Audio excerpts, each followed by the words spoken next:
Clase número 7 de misionología. Que el Señor le bendiga y les guarde, mis estimados hermanos. En la clase anterior estuvimos viendo la historia y las estrategias de la obra misionera por Jonathan Lewis, el editor del año 1990, escribió este libro del capítulo 1 del tomo 2. Estuvimos viendo las cruzadas, que no pueden ser consideradas como misiones en realidad, y lo que dicen los historiadores también, que es la peor y más mala interpretación acerca de la Gran Comisión en el cristianismo. Francisco de Asís es uno de aquellos que, juntamente con Raimundo Lulio, de ganar al sultán y también a los musulmanes, pero por medio del amor, por medio de la paz, por medio de la persuasión, del debate. Luego de la época de las cruzadas, las misiones estuvieron relacionadas más con la expansión colonial. En algunos casos llegaba el evangelio y detrás llegaba la colonia, como ocurrió con Inglaterra. Y en otros casos llegaba el imperio y posteriormente, o de manera inmediata después, llegaban los misioneros. En Portugal, los españoles y los franceses. También estuvimos viendo las estrategias misioneras del siglo XVII. En el año 1622 se crea la Sagrada Congregación para la Propagación de la Fe dentro del catolicismo romano. Los jesuitas fueron notables en cuanto a establecer las obras misioneras, y ellos fueron los innovadores de la tarea o las estrategias misioneras, y fueron los primeros en culturizarse para poder ganar a las personas para la fe. Roberto Nobili, también Mateo Ricci, lo estuvimos observando. Pero durante esa época también estuvieron presentes las misiones protestantes, entre ellos se destacan los puritanos y las misiones a los nativos norteamericanos. La estrategia de los puritanos fue por medio del evangelismo, reunir conversos en las iglesias y también establecer pueblos cristianos. Eso fue lo que estuvimos viendo la clase anterior, y en esta oportunidad vamos a trabajar con la clase número 7 entonces, y esta clase trata acerca de la misión danesa de Halle.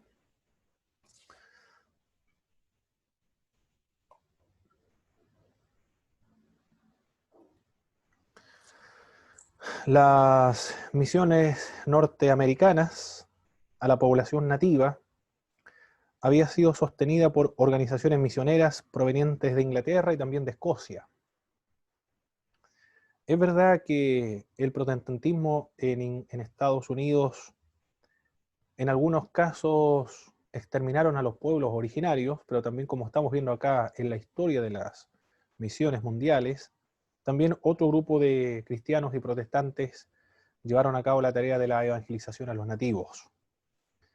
Y los protagonistas fueron las misiones danesas de Halle. Por lo tanto, en la historia deben leerse todos los libros que existen acerca de historia del cristianismo e historia universal, historia también de las misiones, puesto que cada uno de ellos presenta una perspectiva y no la panorámica completa. Por ejemplo, si vemos algunos libros de historia, solamente se presenta el protestantismo, los Estados Unidos, que que dejan la impresión de que los protestantes fueron exterminadores de los pueblos originarios, pero sin embargo tomamos otro libro de historia. Acá en las misiones hubieron también misioneros que se encargaron de poder alcanzar a los nativos con el mensaje del Evangelio.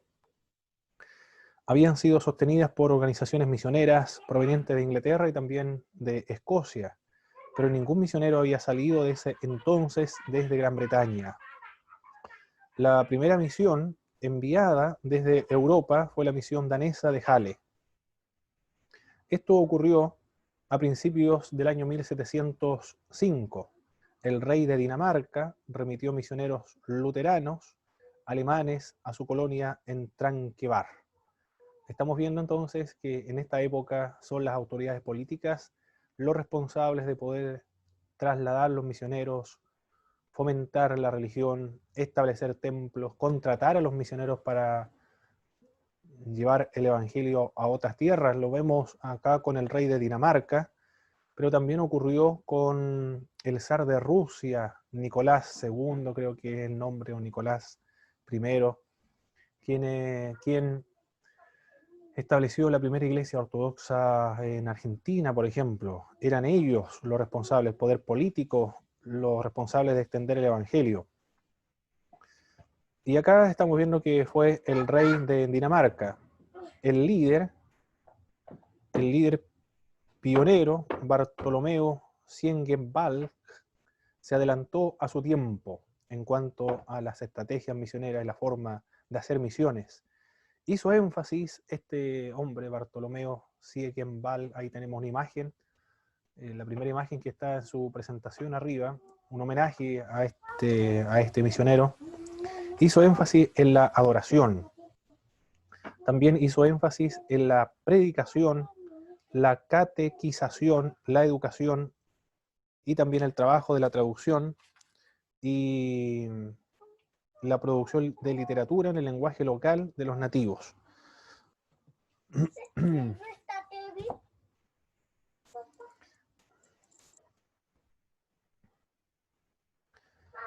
La tarea entonces de este hombre fue realmente integral o completo, porque estudia la filosofía, la religión de aquellos grupos a los cuales él quiere alcanzar. Estas estrategias y estos principios de poder hacer o emprender una misión se están llevando a cabo en la actualidad, pero los pioneros en esto son las personas que estamos estudiando ahora, Bartolomeo Siengenbalg. Estudiar la filosofía de estos grupos para poder comprenderla, porque mientras más se comprende un grupo, se facilita la tarea de la comunicación del Evangelio, la religión de aquellos también. ¿Cuál era la religión de estos grupos? El discernimiento, la gran importancia de dicho conocimiento para la evangelización y el crecimiento de las iglesias.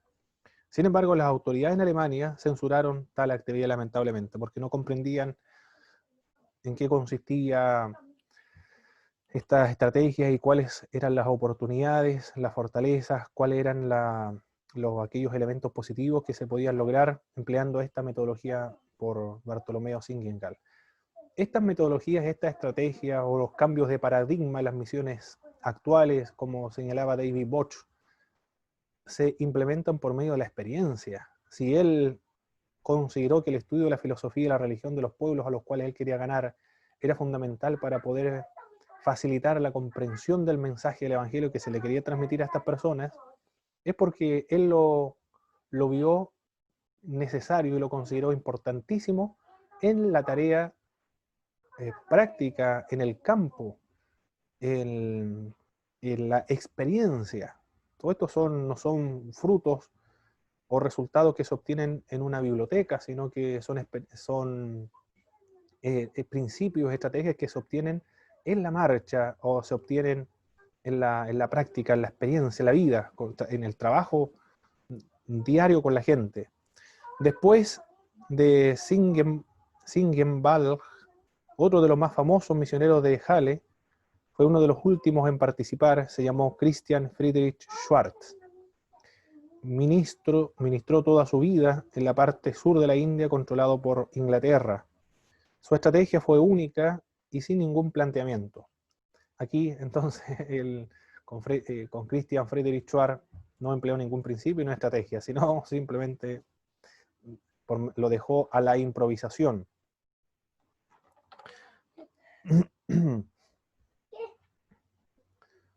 Su estrategia fue única entonces y sin un planeamiento, aunque aparentaba conservar sus costumbres europeas, se convirtió realmente este hombre en un gurú o en un líder espiritual amado y respetado por todos en la India. Su ministerio fue esencialmente un tipo notable de adaptación o acomodamiento a la cultura, también conocido este principio como la aculturación. Ellos vieron por medio de la experiencia que era fundamental adaptarse, adquirir sus costumbres que no fueran condenadas por el Evangelio, por supuesto. Aquellos elementos culturales que no encierran elementos negativos o que incluya o involucre un pecado. Esta es la misión danesa entonces de Halle. Los protagonistas son Bartolomeo Ziegenbalg y Christian Friedrich Schwarz. Las misiones moravas, aquí en las misiones moravas, realmente este es un grupo que ha quedado en la historia como una de las misiones más importantes que se ha llevado a cabo dentro del protestantismo. La estrategia más extraordinaria, es lo que dice Jonathan Lewis, llevada a cabo en el siglo XVIII fue la de la iglesia morava. Morava es porque el lugar donde ellos vivían se llamaba el condado de Moravia, o el lugar, la región, la región, sí, está bien, no es ciudad, sino que es una región, en Alemania era conocido como Moravia, del mismo modo como la región de los lagos, por ejemplo, la región de los ríos, la región de la Araucanía. También acá con los moravos, las personas que vivían en esta región de Alemania se le llamaban los moravos. Por eso el nombre, por el lugar geográfico donde ellos se radicaban en Alemania. Desarrollada por el conde Zinzendorf. Ahí tenemos la imagen también del conde Zinzendorf y el obispo Spangenberg. Los misioneros moravos a principios del año 1734 fueron enviados a propósito a la gente rechazada y también a la gente olvidada. Se fueron entonces a los desposeídos, a los descartados de las sociedades, a la gente más sencilla.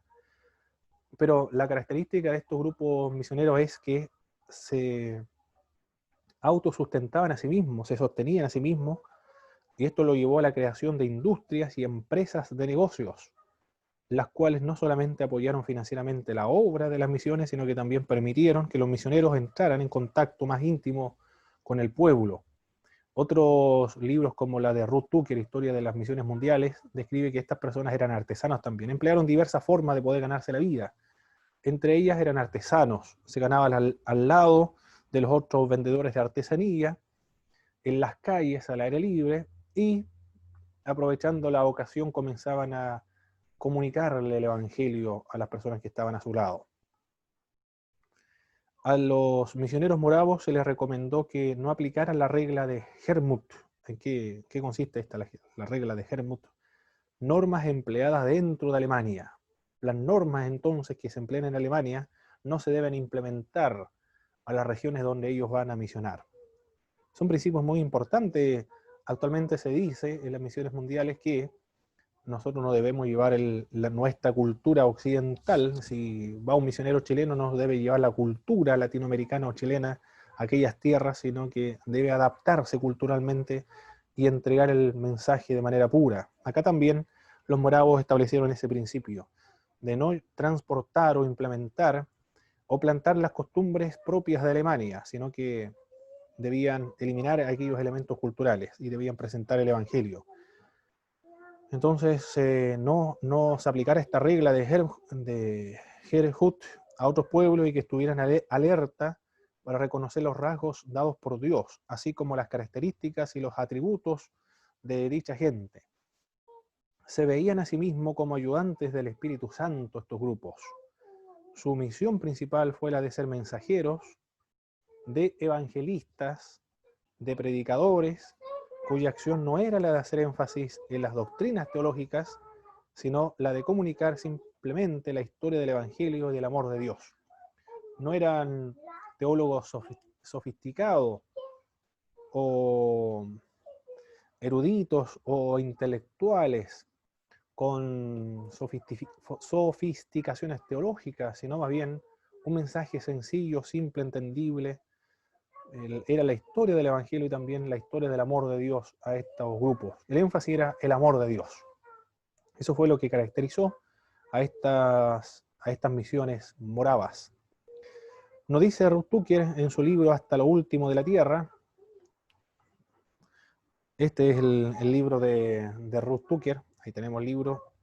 Dice esta autora con respecto a la comunidad morava.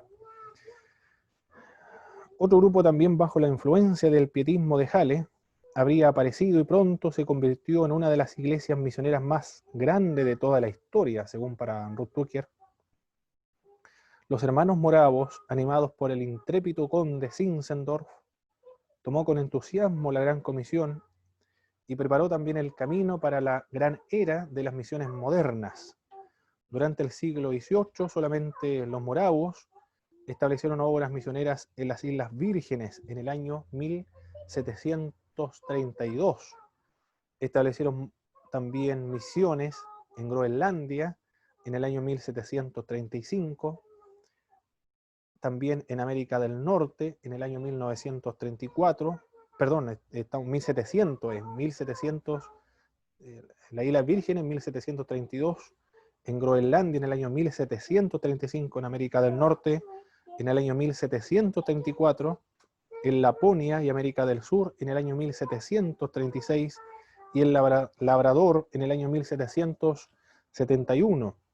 Su ferviente objetivo era la propagación del Evangelio hasta lo último de la tierra, lo cual se hizo evidente por la proporción de sus misioneros con respecto a los laicos. Tenían un misionero por cada 60 laicos, un misionero por cada 60 de miembros de la iglesia.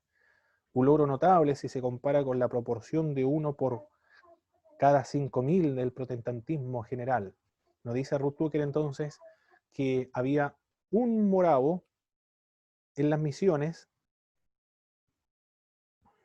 por 30 laicos que se encontraban en una iglesia, es decir, 60 laicos eran capaces de mantener a un misionero en el mundo. Ni siquiera era necesario mantenerlo porque ellos se autosustentaban a sí mismos. Pero en la proporción con las iglesias protestantes, había un protestante por 5.000 laicos, un misionero por cada 5.000 laicos que se encontraba en una misión. Extraordinario la proporción de misioneros que tenían los moravos en esta época. Los moravos comenzaron también una vigilia de oración, nos cuenta Ruth Tucker, que continuó 24 horas al día, 7 días a la semana, sin interrupción durante más de 100 años. 100 años estuvieron las 24 horas del día, los 7 días a la semana, los 365 días, día y noche sin parar, en una cadena ininterrumpida de oración por 100 años.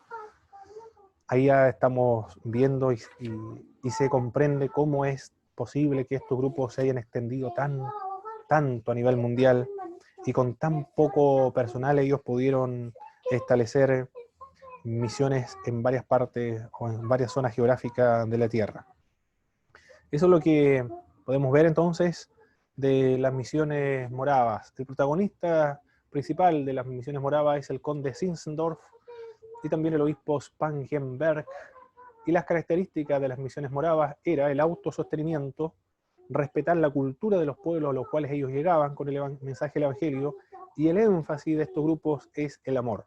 Característica muy importante que nosotros podemos considerar para implementarlo o cuando corresponde a la predicación, por ejemplo, hacer énfasis en las misiones. Estas eran las características de estos grupos y hasta el día de hoy es lo que se enseña en misiones mundiales. El gran siglo de las misiones protestantes, vamos a ver ahora de todos aquellos principios que estuvimos viendo con las misiones moravas, con los jesuitas, con Francisco de Asís, con Nobiline, con Mateo Ricci, entre otros, comienzan las misiones protestantes. De todos aquellos principios que estamos viendo entonces de emprender la tarea misionera cuando se lleva a otra cultura, surgió la gran empresa misionera al extranjero en el siglo XIX.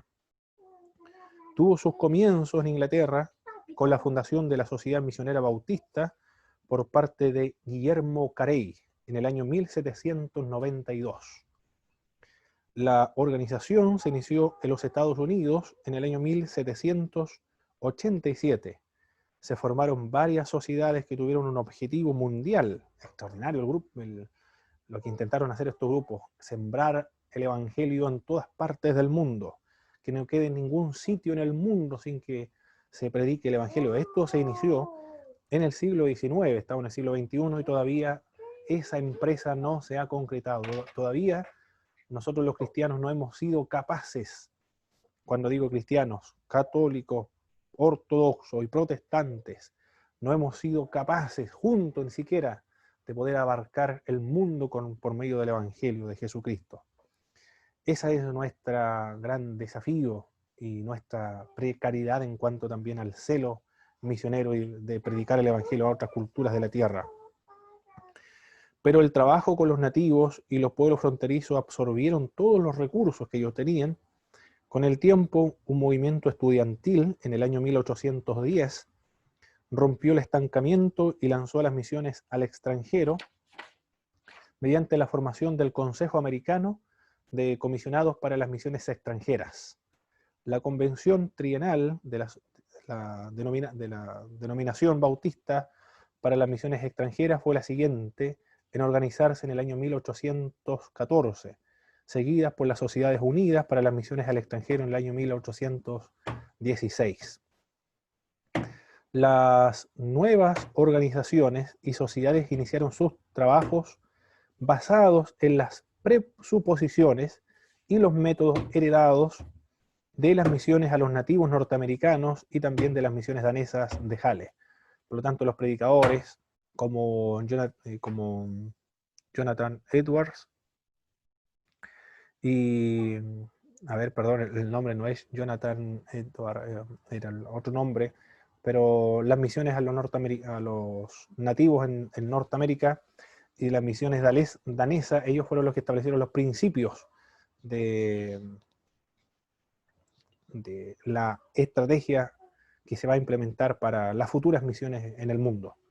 Aún así, en países altamente civilizados como China, en la India, los misioneros europeos enfatizaron el concepto de civilizar, al igual que sus hermanos enviados a regiones primitivas, debido a que veían a las culturas locales como degeneradas y supersticiosas, y como un obstáculo para la evangelización.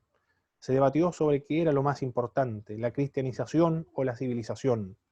La gran mayoría defendía que cada una de las posturas se debía dar énfasis en las misiones mundiales. Por lo tanto, en esta época, en el siglo XIX, misiones o misionar o predicar el Evangelio en otras culturas era sinónimo inseparable, indivisible, la civilización occidental. Ellos no eran solamente misioneros entonces, sino que eran también colonizadores y con una política de asimilación cultural. En ese sentido tienen toda la razón los pueblos originarios del mundo, de América Latina y también de acá en Chile, de que el cristianismo representa un tentáculo del Estado para la asimilación cultural y para la destrucción de las culturas. Tienen toda la razón en ese sentido, porque ese era el método y la estrategia de las misiones del siglo XIX. Pero no es así en el siglo XXI.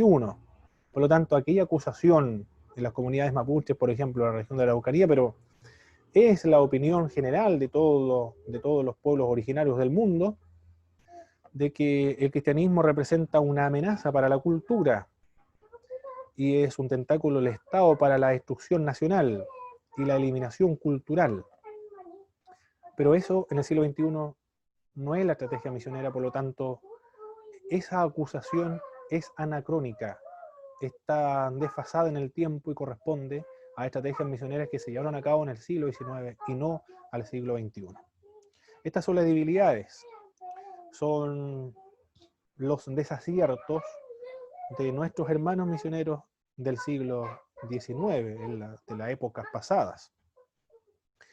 Guillermo Carey creía en la conversión de individuos, fomentó el crecimiento de una iglesia que fuera independiente, debidamente respaldada por un laicado letrado y apto a la lectura de la Biblia, y administrada y pastoreada por un ministro local bien educado. El énfasis de Guillermo Carey fue la educación.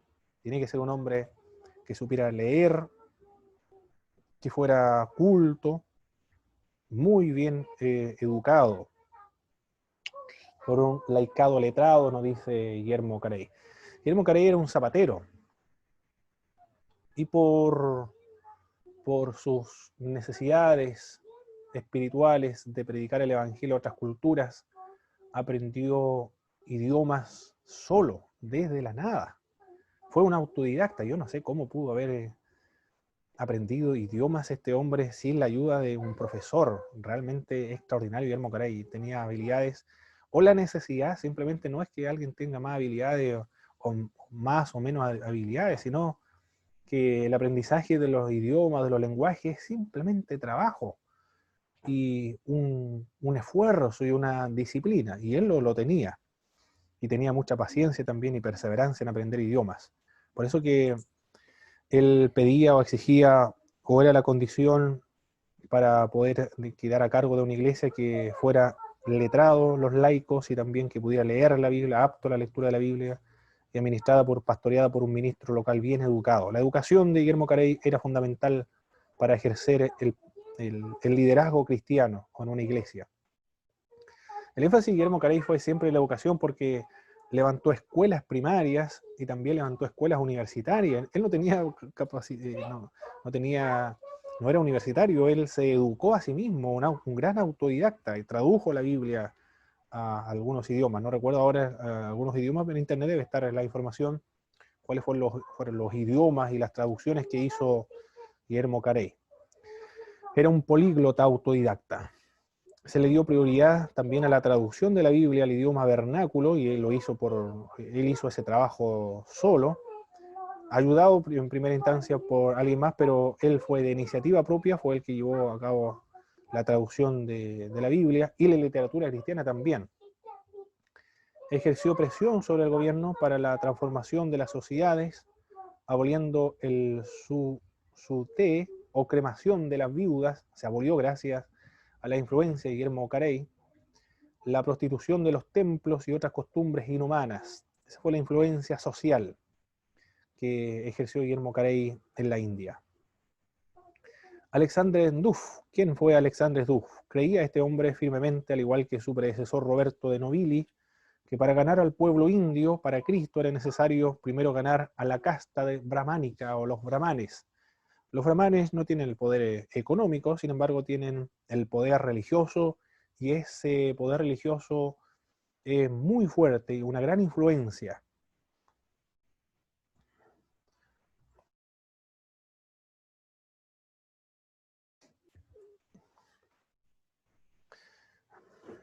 Bien, estamos con Alexander Duff. Él creía entonces que hay que ganar a la casta brahmánica o a los brahmanes para poder llegar a las otras castas. Buscó conquistar a la juventud brahmánica a través de un programa de educación superior en el idioma inglés. En el siglo XVIII, entonces, tanto Guillermo Carey como Alexander Duff, la forma, el medio para poder ganar a los indios para el evangelio era por medio de la educación. Por eso que busca conquistar a la juventud brahmánica a través de un programa de educación superior en el idioma inglés. El idioma inglés entonces era el vehículo para poder predicar, o para poder influir con el cristianismo a esta casta brahmánica. Rufo Anderson, el siguiente persona muy importante durante el gran siglo de las misiones protestantes, organizó iglesias en los pueblos para nombrar a pastores nativos que estuvieron bajo su supervisión. Determinó que la educación en el lenguaje vernáculo fuese la regla y el inglés fuese la excepción. Alexander Duff, Guillermo Carey, Rufo Anderson consideraron que el liderazgo debe estar a cargo de los nativos, que la educación era muy importante y que el idioma vernáculo es fundamental para sembrar el evangelio. Esos fueron los principios de Guillermo Carey, Alexander Duff y Rufo Anderson, lo que podemos ver en lo que nos dice Jonathan Lewis. El lenguaje vernáculo, un liderazgo local nativo y también la educación. Tres elementos fundamentales en cuanto a la estrategia de misiones que podemos extraer del gran siglo de las misiones protestantes. En esta época se creía que la cristianización entonces es igual que la civilización europea, no podía hacerse esta división o esta separación.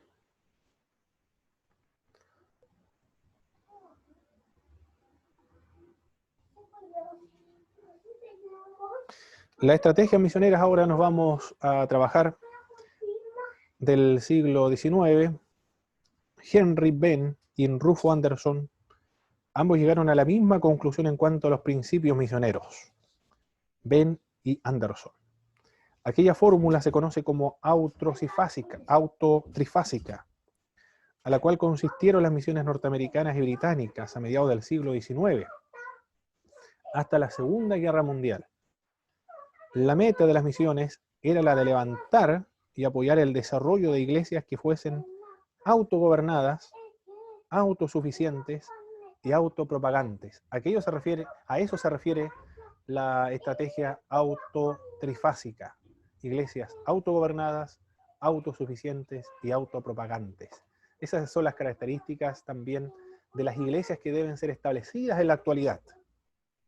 Autogobernadas, autosuficientes y autopropagantes, que no dependan de los recursos económicos, del liderazgo también extranjero y de misioneros que vengan del extranjero. La finalidad es que el Evangelio se encarne en la cultura en la cual ha llegado. ¿Y quiénes fueron los primeros en establecer estas estrategias? Henry Venn y Rufo Anderson. Ellos son los que forjaron este concepto de iglesias autogobernadas, autosuficientes y autopropagantes.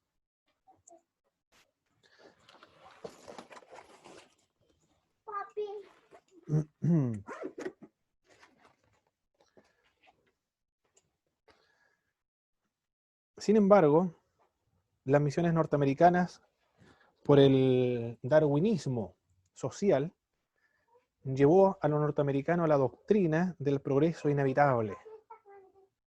Por esa razón, el idioma vernáculo en la enseñanza secundaria y universitaria ya no era tan importante como el inglés. El inglés entonces comenzó a tener prioridad sobre el idioma vernáculo de los pueblos alcanzados.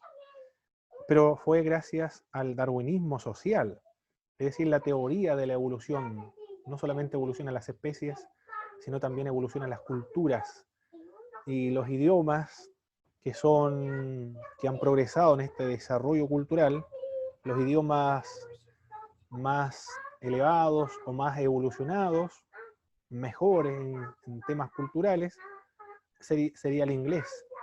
Y el idioma hindi o otros idiomas del mundo son idiomas primitivos, idiomas de un grado en cuanto a la calidad más bajo y precario. El mejor idioma entonces de aquella época para la comprensión de los misioneros era el idioma inglés. Pero esto fue gracias a la influencia de la teoría de la evolución de las especies de Darwin, pero después se aplicó en los temas culturales y sociales también, o el darwinismo social, lamentablemente. John Nevius fue un misionero presbiteriano, preparó una estrategia poniendo énfasis en el laicado. Él abogaba para que se dejara desempeñar a los laicos su papel dentro de la sociedad. Su ocupación normal se vio motivado a ser un evangelista voluntario sin sueldo. Nevius también procuró el estudio constante de la Biblia y una mayordomía rigurosa en combinación con el servicio voluntario, y propuso un gobierno simple y flexible dentro de la iglesia. Esta estrategia en Corea se dio excelentes resultados en Corea del Sur. John Nevius fue el que promovió este tipo de énfasis en el laicado. Un estudio constante de la Biblia, una mayordomía rigurosa, un gobierno simple y flexible dentro de la iglesia. John Nevius es el responsable de establecer esta estrategia, y en Corea fue una estrategia que dio resultados pero magníficos hasta el día de hoy. Una mentalidad colonialista. Voy a detener un poco mi micrófono porque mi hijo está metiendo mucho ruido.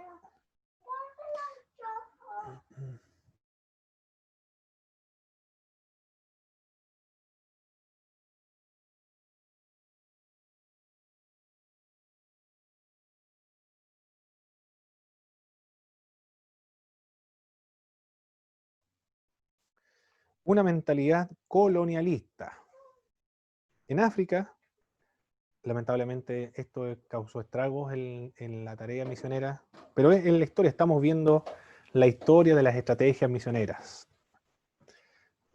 Hubieron algunos aciertos, otros desaciertos, algunos fueron trágicos como las cruzadas, pero en medio de esta tragedia, de estos desaciertos, también grandes aciertos, grandes experiencias y también personas que pertenecían a otra época en cuanto a la forma de establecer misiones. En África se despreció al liderazgo nativo. Se dijo que la iglesia africana era de menor calidad. Por esa razón es necesario el liderazgo europeo.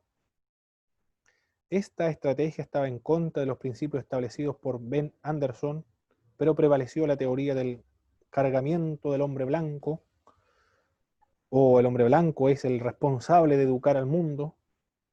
El imperialismo y colonialismo también se apropió de los misioneros cristianos. Qué lamentable esto. El cristianismo, la fe evangélica se convierte en un tentáculo del imperialismo. Y no solamente del imperialismo, sino también del colonialismo.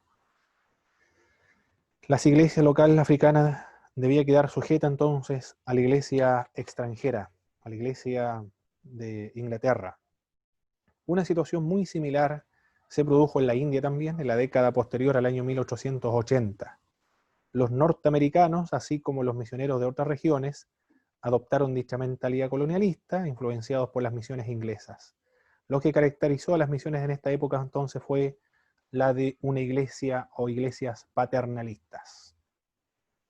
La mentalidad colonialista, el liderazgo quedaba bajo una iglesia extranjera, se miró con desprecio el liderazgo nacional, las iglesias europeas las iglesias no europeas eran de menor calidad y las iglesias paternalistas, el racismo, el colonialismo, el paternalismo, el imperialismo son lo que predominan durante la época colonial porque es parte de su tiempo. La gente piensa de acuerdo a la época en que le corresponde vivir. Ese es el desafío de los cristianos. No pensar conforme a la sociedad en la cual nos encontramos, sino pensar de acuerdo a los principios que establece las Sagradas Escrituras, de acuerdo a la cosmovisión de las Sagradas Escrituras. Esto es muy complejo porque también las Sagradas Escrituras son interpretadas de acuerdo a la época en que nosotros hemos vivido. Así es la realidad, así es lo que dice la historia de la Iglesia y la historia de las misiones mundiales también. Vamos a dar un repaso de lo que hemos visto. La misión danesa de Halle fueron los que establecieron los primeros principios de las misiones protestantes. Bartolomé Hingelball es uno de ellos, de los protagonistas, Christian Friedrich Schubart también. Con respecto a las misiones moravas, fueron los más grandes misioneros durante esta época del siglo XVIII, estamos hablando del año 1700 y tanto. El gran protagonista fue el conde Zinzendorf, el obispo Spangenberg también. Las características de las misiones moravas fueron el autosostenimiento, respetar la cultura de los pueblos y énfasis en el amor de Dios. Y en el gran siglo de las misiones protestantes fue durante la de Guillermo Carey, Alexander Duff y Rufo Anderson. Cada uno de ellos señaló que el idioma debe ser el vernáculo, que las iglesias deben estar lideradas por los pueblos nativos, y también la educación fueron muy importantes durante esta época. Pero también la cristianización es igual que civilización europea, también se habló en este momento, no solamente se predicaba el evangelio, sí que se predica el evangelio civilizando, y civilizando se predica el evangelio. Eso es lo que decían durante esta época también.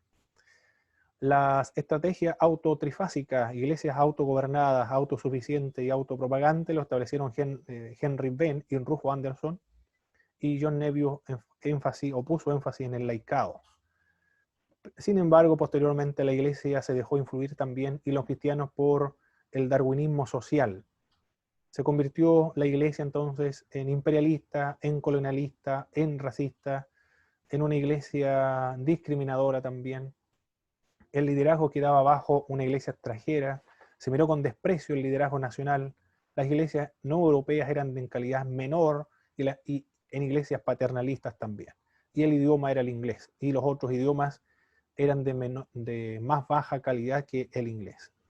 Por lo tanto, para poder cristianizar se debe hacer a los pueblos británicos, o ingleses para ser buenos cristianos.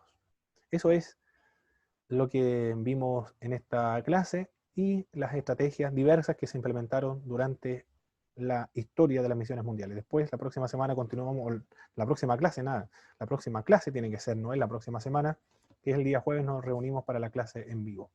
Que el Señor Jesucristo les bendiga y les guarde, mis estimados hermanos, que estén muy bien. Bendiciones.